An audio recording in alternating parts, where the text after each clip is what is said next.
नमस्कार मित्रांनो. मन संस्कारमध्ये आपल्या सर्वांचं मी या ठिकाणी स्वागत करतो.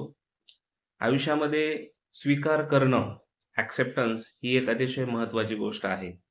बऱ्याचशा ज्या गोष्टी आहेत आपल्या आयुष्यामध्ये किंवा बरेचसे जे प्रॉब्लेम्स आहेत, ते फक्त काही गोष्टी स्वीकार न केल्यामुळे आपल्या बाबतीमध्ये अराईज होतात. त्याच्यामुळे एखाद्या गोष्टीचा स्वीकार करणं म्हणजे किती महत्त्वाचं आहे आयुष्यामध्ये याबद्दल आपण आज या व्हिडिओमध्ये बघणार आहोत. सगळ्यात पहिलं आपल्या इतरांकडून काही अपेक्षा असतात.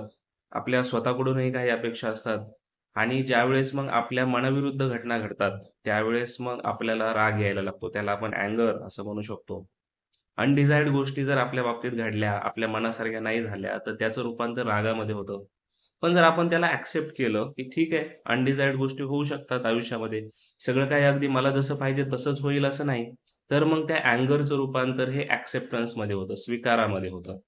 तर मनाविरुद्ध जर गोष्टी घडल्या, तर अँगरमध्ये कन्व्हर्ट होण्यापेक्षा त्याचा स्वीकार करा. म्हणजे अँगर जो आहे तो ॲक्सेप्टन्समध्ये कन्व्हर्ट होईल. दुसरी गोष्ट, ज्यावेळेस आपल्या आयुष्यामध्ये काही अनसर्टन्टी येते.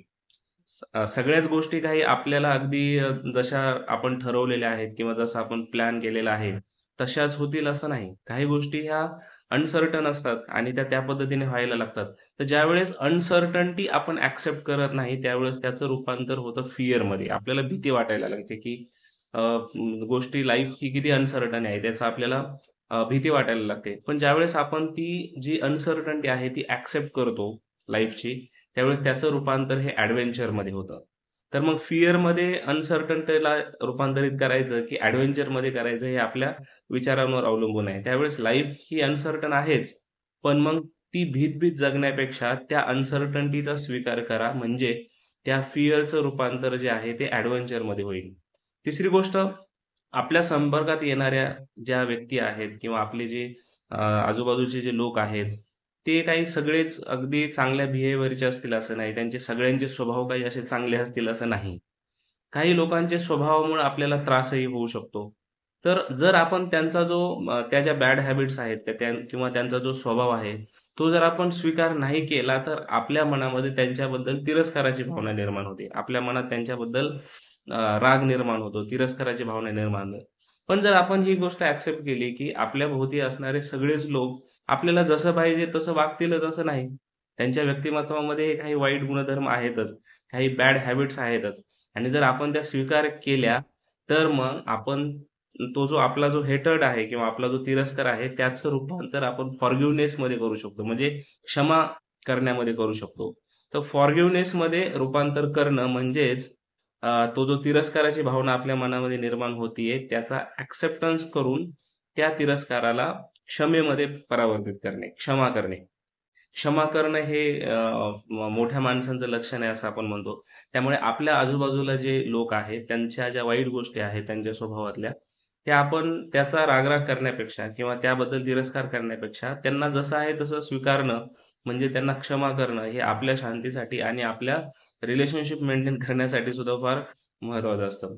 आता कधी-कधी काय होतं, आपल्या आजूबाजूचे जे लोक आहेत, आपले मित्र आहेत, नातेवाईक आहेत, त्यांचं सक्सेस आपण ॲक्सेप्ट करू शकत नाही आणि ज्यावेळेस आपण इतरांचं सक्सेस ॲक्सेप्ट करू शकत नाही, त्यावेळेस त्याचं रूपांतर, त्या भावनेचं रूपांतर होतं जेलसीमध्ये, राइट? आपला मित्र सक्सेस होत असेल, तर आपल्याला आनंद वाटला पाहिजे, जेलसी नाही वाटली पाहिजे किंवा आपला कोणी नातेवाईक मोठा होत असेल, तर आपल्याला आनंद झाला पाहिजे, जेलसी नाही वाटली पाहिजे. तर ज्यावेळेस तुम्ही इतरांचं सक्सेस पचवू शकत नाही, त्यावेळेस ती जी तुमची भावना आहे, त्याला जेलसी असे म्हणतात. पण जर ते सक्सेस तुम्ही ॲक्सेप्ट केलंय आणि त्याचा आनंद जर तुम्ही वाटला तुम्हाला त्या सक्सेसचा, तर ते तुमच्यासाठी एक इन्स्पिरेशन म्हणून काम करतं, राइट? आपल्याला आयुष्यामध्ये त्याच्यासारखं होण्यासाठी आपल्याला एक इन्स्पिरेशन त्या व्यक्तीपासून आपल्याला मिळतं. तर इतरांचं सक्सेस जर तुम्ही ॲक्सेप्ट केलं, तर त्याचं रूपांतर हे इन्स्पिरेशनमध्ये होतं. तर हे आहेत ॲक्सेप्टन्सचं महत्त्व किती आहे आपल्या आयुष्यामध्ये. म्हणजे आपल्या मनात येणाऱ्या रागाला आपल्याला टॉलरन्समध्ये कन्व्हर्ट करता यायला पाहिजे.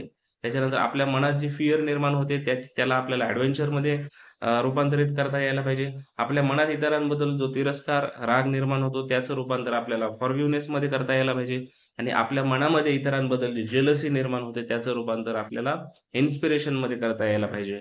आणि हे सगळं कधी शक्य आहे, जर आपण हे जे सगळे बदल आहेत ते आपण मोठ्या मनाने ॲक्सेप्ट केले तर. तर मग आपण असं म्हणू शकतो की acceptance is the key of handling life successfully. बदलांचा स्वीकार करणं किंवा काही गोष्टींचा स्वीकार करणं हे लाईफ मॅनेजमेंटमध्ये अतिशय महत्त्वाची गुरुकिल्ली आहे. तर मित्रांनो, हा व्हिडिओ आपल्याला कसा वाटला ते आपण कमेंट सेक्शनमध्ये नक्की कळवा आणि चॅनलवर नवीन असाल तर सबस्क्राईब करा. व्हिडिओ आवडला असेल तर लाईक आणि शेअर करा. पुन्हा भेटूयात पुढच्या नवीन व्हिडिओमध्ये. तोपर्यंत आपण या ठिकाणी थांबूयात. धन्यवाद.